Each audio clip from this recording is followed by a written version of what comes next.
Good afternoon, and welcome to the DFS YouTube channel. I'm Razzle, and you can find me on X at Razzle11Grinds. We are here to take a look at pitching for today, the 25th of June. It is Thursday. We do have a 6-game main slate ahead of us this evening. Just 9 games of baseball today.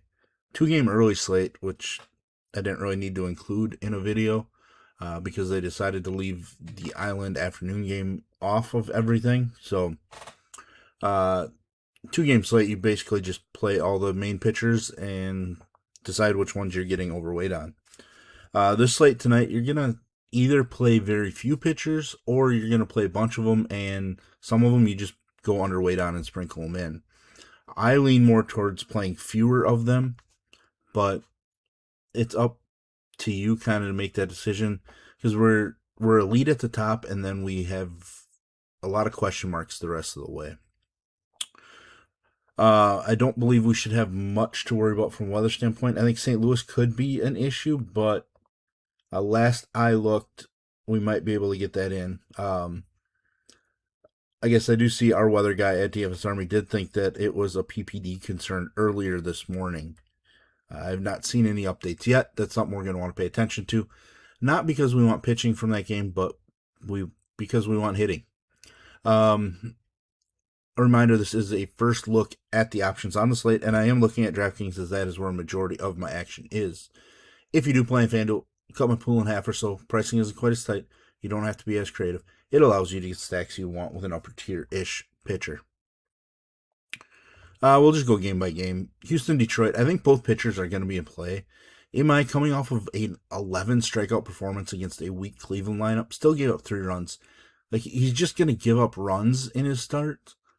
It's a matter if he can get some strikeouts. Some of these games he just doesn't get them, and walks are an issue.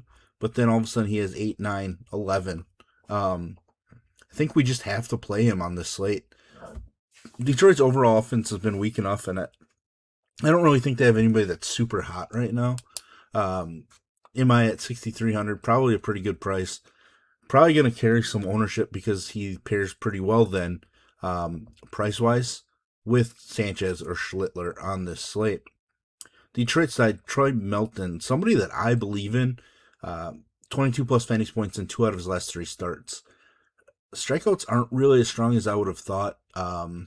Just 1 start over 89 pitches, but he does have 4 of his 5 starts for sure he pitched in the 6th inning or deeper, so he is getting deeper into games. Did give up 4 solo home runs to Minnesota, but aside from that, he's been pretty solid. I think we just have to include him.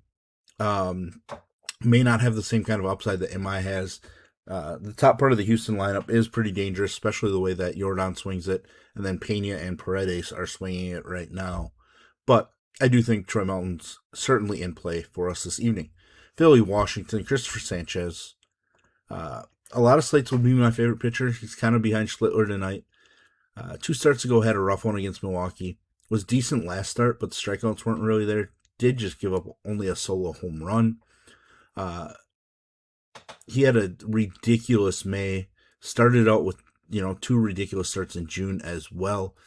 Come down a little bit, but he still, to me, is the second best pitcher in the National League right now.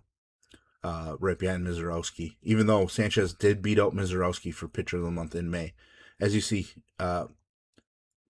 Sanchez gave up 0 runs in May. So we know that the elite ability is there. Strikeouts have been down the last couple. That is something to pay attention to. Washington, there are strikeouts, but there are home runs too. Not that I expect Sanchez to give up a ton of them, even though he has recently. 4 home runs allowed in his last 3 starts is a bit of a concern, but he could always correct that at any point. On the other side, Kay Cavalli. Really rough start last time out. 3 starts ago was pretty rough. His last 4 haven't been the greatest, but he does have some really strong starts so far this season. Solid start against Phillies the first time he faced them, just not many fantasy points. Strikeouts weren't really there, but I do like the upside of Cavalli in this matchup, especially if Schwarber were to sit out. I don't think he's going to sit out because he did pinch hit last night, but certainly possible. K numbers are elite at home, and then walk rate goes down as well when pitching at home, which is where he's at this evening. I think Cade Cavalli is a super sneaky option on this slate. Texas Toronto. Kevin Gausman probably going to carry some ownership coming off an horrendous start against the Cubs. He is really all over the place this season. It's kind of frustrating to see. Gausman's one of those guys that I really like watching develop over the years. He's pitching at home where he's been phenomenal. I don't really fear the Texas Ranger lineup. Walk rate plummets when he's at home. Home runs allowed goes down as well on a per inning basis.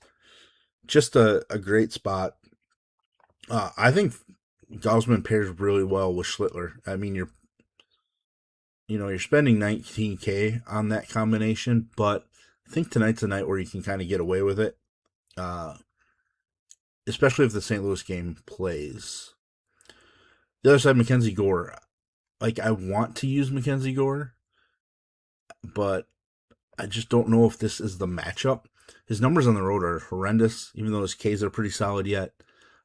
Keeps the ball in the ballpark on the road, but his walks skyrocket.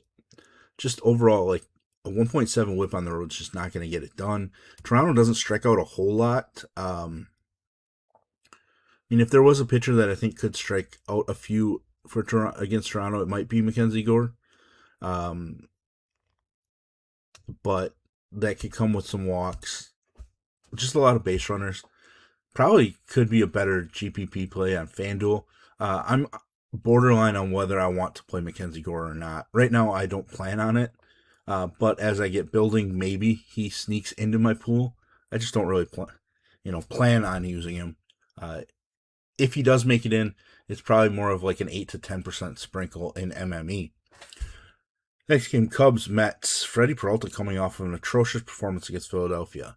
It's kind of one of those pitchers where you almost expect him to bounce back with something really strong. The problem is he struggled against the Cubs the first time he faced them. He's just struggled all season. He's at home where he's been slightly better, but still his numbers are kind of bad overall. The Cubs have been on fire. He has just 3 starts over 19 fantasy points, or in the 20 plus range on the season, with a high of 22.7. This isn't the same Freddie Peralta from the years with the Brewers at this point, so I'm pretty sure I am fading Freddie Peralta this evening. Matthew Boyd against the Mets team. To be honest, I am kind of interested, but I'm just not sure. I think he is going to be limited. 59 pitches in the last rehab start. Could be around 70 pitches because he had knee surgery and then he was pushed back for shoulder surgery or shoulder soreness. Sorry. So some things going on. I think they should be careful with him, especially because they just had Cabrera and Ben Brown go on the IL as well. The Cubs definitely need Matthew Boyd. I want to use him. I just think I'm going to play wait and see with him and, maybe expect him to keep him at 70 pitches. But that bullpen definitely needs, starting pitching to go deeper. The bullpen isn't the best overall. Yankees, Boston. Cam Schlittler taking on his hometown squad. He has a thing for pitching against Boston.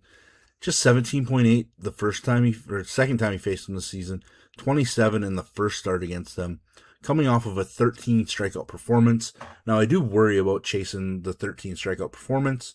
This is his first double-digit performance of the season, but he has quite a few starts with 7+ strikeouts, so I think he can go right back to it.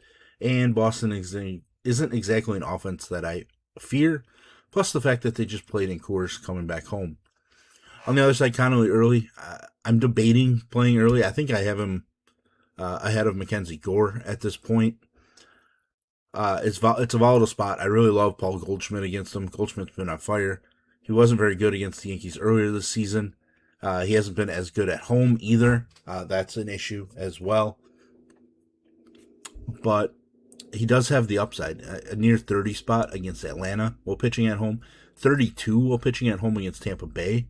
So his best starts have actually come at home despite his overall home numbers being worse. So I do think Early is worth a sprinkle right now. Definitely ahead of Mackenzie Gore. Ahead of both pitchers in the Cubs, Mets. Might be ahead of Cade Cavalli, to be honest. They're very similar for me tonight. might have more upside in his spot than Troy Melton has for Detroit as well. Last game of the night, Arizona St. Louis. I have zero interest in pitching, as I alluded to earlier in this video. Weather obviously could come into play, but McGreevy just doesn't strike me as somebody that I want to rely on. That 33 against San Diego is such an extreme outlier start, I think. 9 strikeouts feels super outlierish. His high, aside from that, is one start with 6, a couple with 5, and then a bunch with 3 or fewer. Just don't think it's a spot I want to use McGreevy. He is better at home, so maybe he can, I don't know, efficiency his way in, but I just don't think that's a spot. And Zach Gallen, I wish we could see the older Zach Gallen show back up. I just don't think we're ever going to see it again. We might see it randomly in starts, but just traditionally, plus this season, he's atrocious on the road. And I think St. Louis is in a great spot against him. Most starts are in the 80s for pitch count of late, so I zero interest in pitching in that game. But there we have it. There's our first look at the pitching options on the slate. If you enjoy what I bring to you, please hit the like button, hit the subscribe button, turn on the notification bell, and get the alert anytime we drop videos here at DFS Army. If you want to join us, get access to our coaches, tools, sheets, Discord, etc., I will drop links in the description below. You can use promo code RAZ, that's R-A-Z, for 10% off any MLB package, or Best Ball 2026 gets you 20% off any NFL or VIP Core 4 membership. The Core 4 membership does include baseball. There is a link to the merch store down below. You can check out my design, some of the other hoodies we have. Hit the comments. Let me know what you're doing with guys like Mackenzie Gore. What are your takes on Freddie Peralta? Are you willing to take Connolly early against the Yankees? Those are my 3 main questions that I have going right now. And as always, best of luck, everybody.